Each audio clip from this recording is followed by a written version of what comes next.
Chairman Wicker.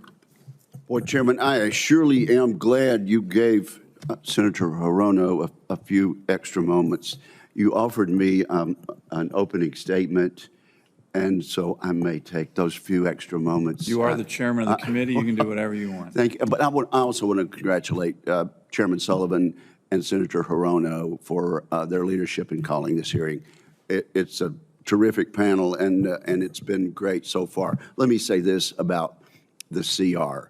We repeatedly say, House and Senate, Republican and Democrat, that we never need to do this again, and for some reason, something comes up, some group is unwilling to compromise and look at the long picture, and we find ourselves in this position.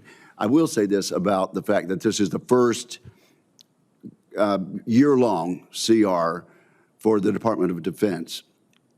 I guess we could at least admit that it is a hybrid CR in the sense that there are the anomalies that our witnesses have mentioned, and the numbers have been plussed up just a little bit. But this is a shame on our process, and it is not in keeping with what the founders intended. They intended for legislation to be difficult, but they intended for the parties and the houses to compromise and have some give and take and finally get in the right direction. In my view, Mr. Chairman and Ms.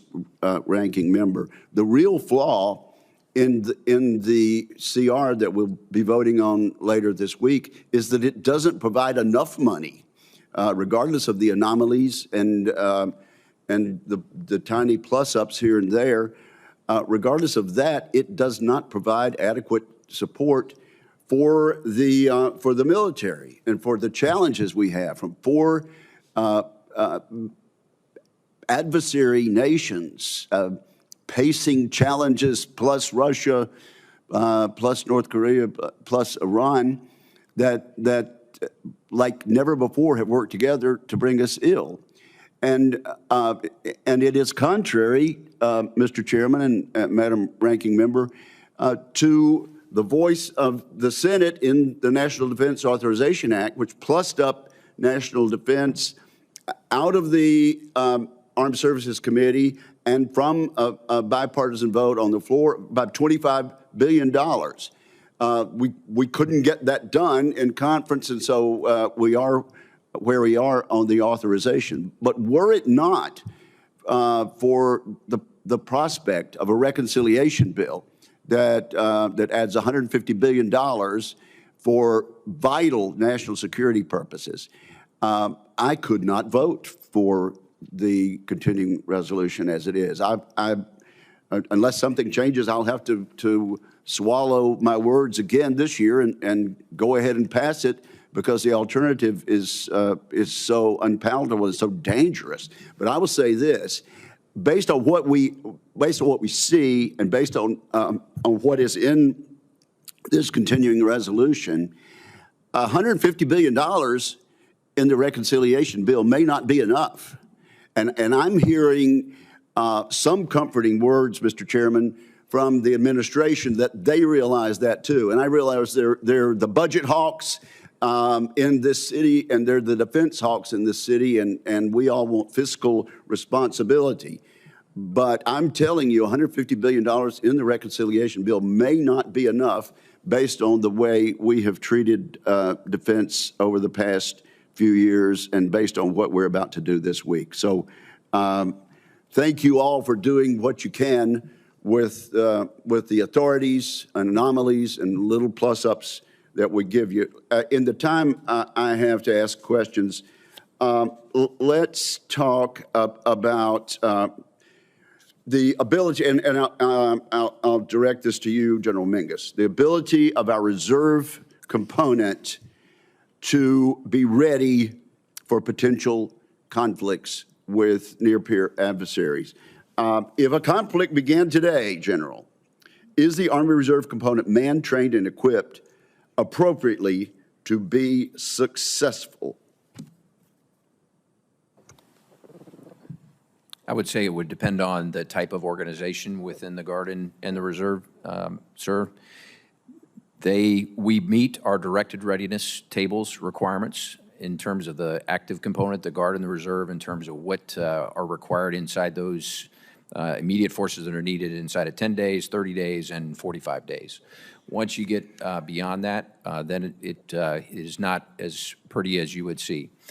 This last year, we did have to bring down in the op-tempo accounts for the Guard and Reserve. We typically like to keep them at 85% of their training requirements. We had to bring that down a little bit this year because of the top line that we were at.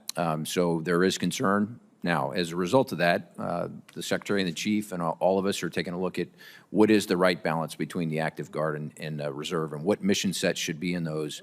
And there's an active look at all of that. Well, don't you wish you didn't have to begin your answer with "it depends"? I wish you didn't have to begin your answer with "depends."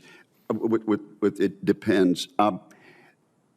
You talked about the balance. How about the balance between the types of reserve units? And that's what I mean, sir. So, for example, our petroleum capacity is almost all in the reserve component. We know that we're going to need some of that capability early on in a fight, and so do we need to move some of that from our reserve component into the active component? So that's some of the analysis that we're looking at. Okay, let's go to Admiral Kilby. It seems that we're picking on that end of the table so far today. Admiral Kilby, the Navy spends billions of dollars each year to operate and maintain its combat surface ships. Those surface ships are vital to combat, deterrence, defense of the homeland.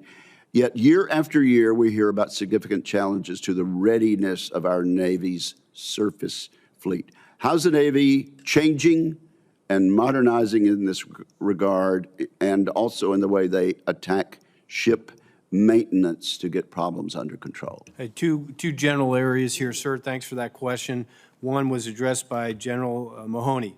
One, locking down that planning in advance of that availability is key. That requires the funding, and the contract closed about 4 months before we start the availability, which allows the contractor to order those long lead parts and develop those teams, in particular for amphibs, steam maintainers, and diesel maintainers, which are a shrinking pool in our nation. So lock down that project ahead of time and understand the condition of the ship, which means you have to do inspections and really understand vice opening things and inspecting them during the avail. So that's the first part about that. The second part is this piece I mentioned in my opening statement, which you didn't hear, but getting to 80% of combat surge ready ships, aircraft, and submarines. We've had some success in the Navy doing that with our fighter fleet and are spreading it to all our aircraft. We want to do the same thing with our ships, same thing with our submarines. That's a bigger challenge because of the complexity of it, but that's the goal we're after. That requires some focus and some effort to do that, but it also requires looking at processes which may not be helpful now and changing those processes, and that's what we did with aviation, sir. Okay, and then let me just ask General Mingus and Admiral Kilby, on the recruiting, is part of making this more successful long-term a better career path for the people we place in these positions, General? Yes, sir. I mean, most come in the military to serve, to make a better way for themselves in terms of their lifestyle. Some it's to get college benefits on the back. A better career path for the people we put in recruiting positions. Oh, yes, sir. Absolutely. I misunderstood the question. That is one of the things we've talked about. Similar to what the Marine Corps have been doing for decades, if we're going to put talent out in our recruiting formations, we have to reward that talent on the back end. So absolutely. Same applies for the Navy. Focus on those recruiters. Teach it. One, telling their story to a potential recruit is what sells it. Identifying with that individual and connecting with them on a very personal level and having them see their future in that is what we need. So focus on that, that process. For us, we had an incentivized structure which was not to get the max people in. It was to recruit a certain number of people per month. We've taken those limits off. Bring everybody in.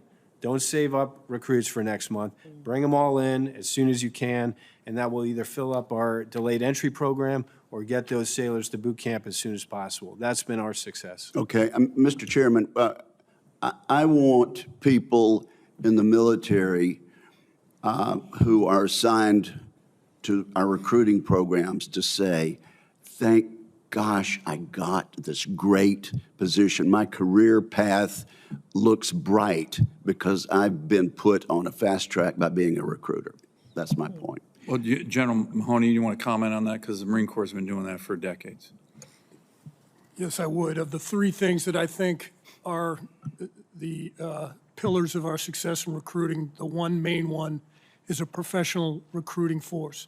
These people are screened, slated, handpicked, incentivized while they're in the job, typically will get meritorious promotions, and when they get out, what we find is when they return to the fleet, they are some of our strongest officers and staff NCOs. The Commandant was a recruiter. Most commandants have Most been Commandants have been recruiters. Most of our general officers have been recruiters. Among our most successful staff NCOs, the Sergeant Major of the Marine Corps was a recruiter. So as far as Senator Wicker seeing a path, that's baked in to how we make our recruiters, and they're a breed apart. Thank you, Mr. Chairman.